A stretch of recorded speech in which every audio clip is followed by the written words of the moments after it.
In honor of the upcoming Batman Part 2 movie, well, I mean, not that upcoming since it won't release until 2027, and damn, dude, I can't help but feel a little disappointed because this movie was originally set to be in theaters this year, and I was so hyped because when I went to see the first movie in 2022, I wanted the sequel ASAP. But I mean, I guess it's better because, you know, they need to take their time instead of rushing it. Still, because I'm such a huge fan of Robert Pattinson's Batman, and honestly, I think he is the new best Batman, but that is a topic for another video. I wanted to do something fun since Matt Reeves' Batman is, you know, still pretty new to the role of becoming the Dark Knight, and all these films are more grounded in realism. I thought it would be interesting to ask, could this version of Batman actually catch some of the most infamous fictional serial killers there is? Let's dive in. But before we can do that, let me explain the tiers for you guys so you understand what I am ranking. Coming in at S tier is they would escape Batman, and no, they wouldn't beat Batman,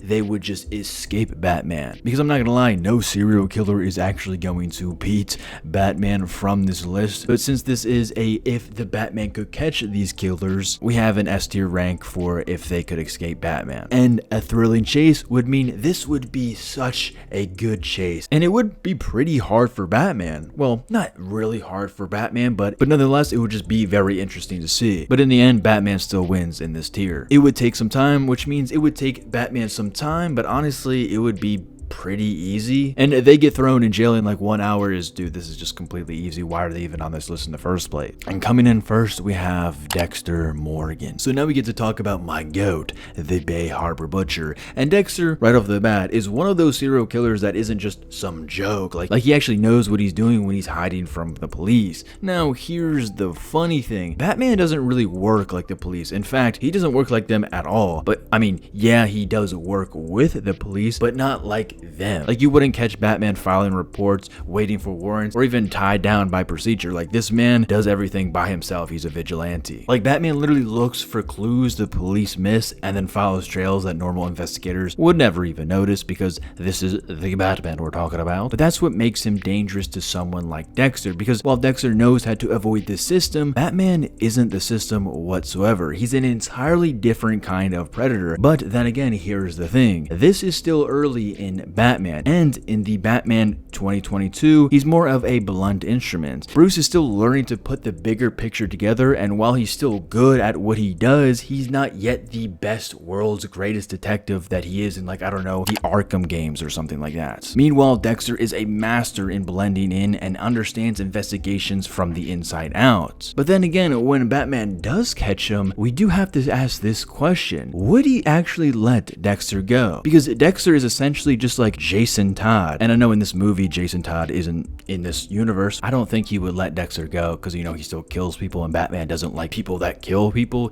Even if you're killing criminals, it's still wrong in his eyes. But I would just like to think that, you know, just because I love Dexter so much, I like to think that if Batman ever crossed paths with Dexter, he would just let him go, because I don't know, that's just me. But I'm not gonna lie, this is Batman we're talking about. I would put Dexter in. It would take some time. And next we have Hannibal Lecter. So how would Pattinson's Batman deal with someone like Hannibal Lecter from the TV show? Because Hannibal Lecter from the TV show, honestly, is probably one of the best serial killers in all of fiction. Hannibal is not just a normal serial killer, he is practically a genius. He's got that razor sharp IQ, he's manipulative as hell, might I add, and he blends into society like it's second nature for this guy. Like, Hannibal Lecter isn't just a serial killer who's running outside through dark alleyways in a mask. Well, honestly, no serial killer really uses a mask. Well, actually, that's a lie if we talk about Michael Myers, Jason Voorhees. No, Hannibal is sitting across from you at dinner, charming you. And he might be charming you in that way as well, because, you know, he does swing that way. But as we all know, Batman doesn't play the social game. He is not going to be fooled by Hannibal Lecter's charm or anything like that at all, because Bruce himself is wealthy and charming, so he doesn't give a crap about that. Now, as we all know, Hannibal doesn't leave much of a trail. Honestly, he doesn't leave a trail at all. He's not like the Riddler in the movie who left breadcrumbs for the Batman to follow. Hannibal makes sure that all his crimes disappear, because if Batman and Lecter were ever to cross paths, he would study Batman the way he studies all his victims, analyzing his trauma, his anger, and maybe even finding ways to use Bruce Wayne against him. Pattinson's Batman is still young and still raw. That kind of psychological warfare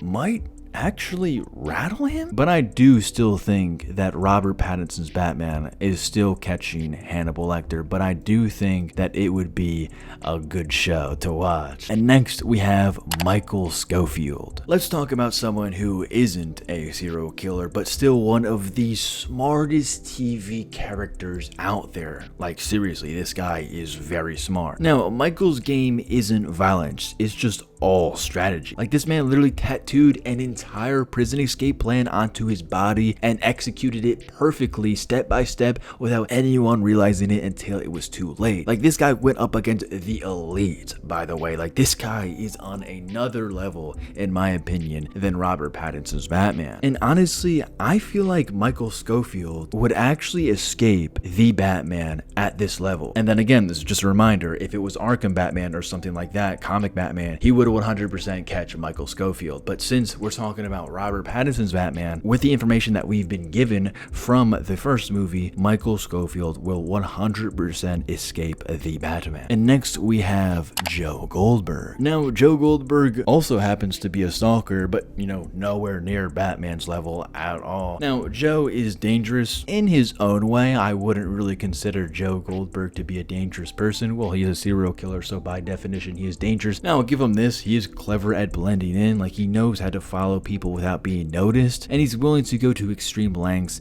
to get to what he wants. Here's the thing, Joe isn't dealing with an average person anymore. In this scenario, he's dealing with the Batman. And Joe's main weakness is that he literally always leaves a trail. Like I'm talking about almost every single time he does. And he literally can't help himself. Like his obsession with love drives him to make mistakes all the time. And in Gotham, Joe wouldn't last long at all. Like the second he started stalking someone, bro, Batman's got him on his radar easy peasy, so Joe Goldberg would get thrown in jail in under an hour. And next we have Light Yagami. Light Yagami from Death Note, unlike Dexter, Hannibal, or Joe, Light isn't really physically dangerous at all. Well, he knows how to fight, like we've seen some feats from him in Death Note, but then again, just like Michael Scofield, his whole entire spiel is his mind. And of course, the Death Note, which is really OP.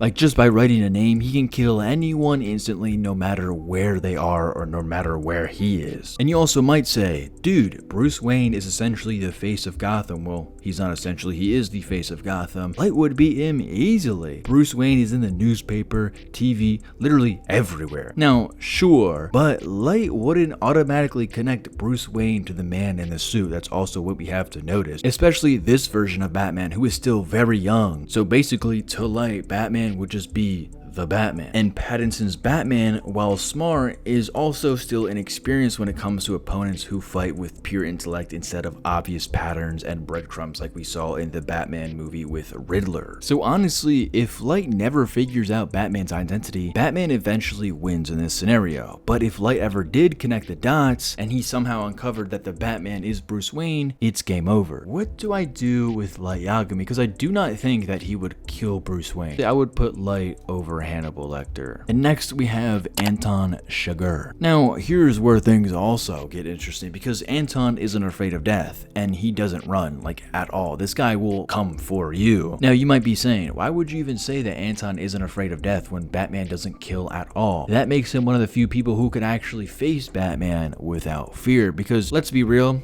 if you're just a normal criminal in Gotham, you'd probably think that a guy dressed up in a bat suit is probably going to kill you even if he wouldn't. And fear is one of Batman's biggest weapons, as we all know. And if someone isn't afraid of him, then it comes down to pure skill. But because Anton wouldn't be scared of the Batman, this is where he automatically loses. Because if he isn't scared of the Batman, then he would just come out of hiding and try to fight Batman. So against the Batman, this guy is completely outmatched. Batman is faster, stronger, and he's not going to give Anton the space to play his little real coin flip games. I don't even want to say that Anton, it would take some time for Anton because he would kind of just show himself. But I do put Anton over Joe Goldberg though.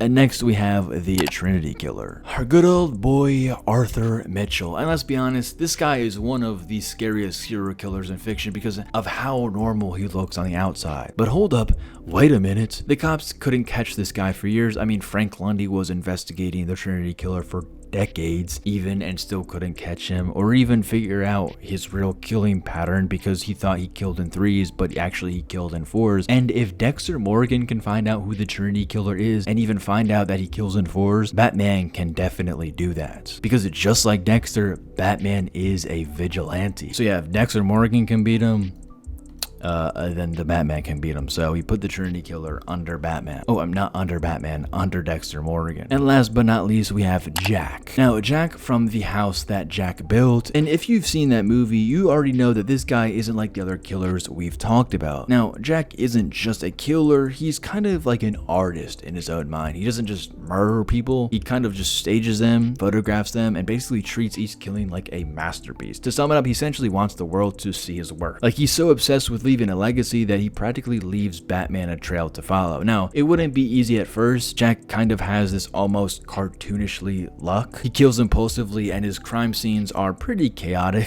to say the least, but that chaos is exactly what Pattinson thrives on. That's what Batman just thrives on in general. I would kind of just put him honestly at the top. So yeah, this is my tier list. What do you guys think? And if you guys want a part 2, let me know.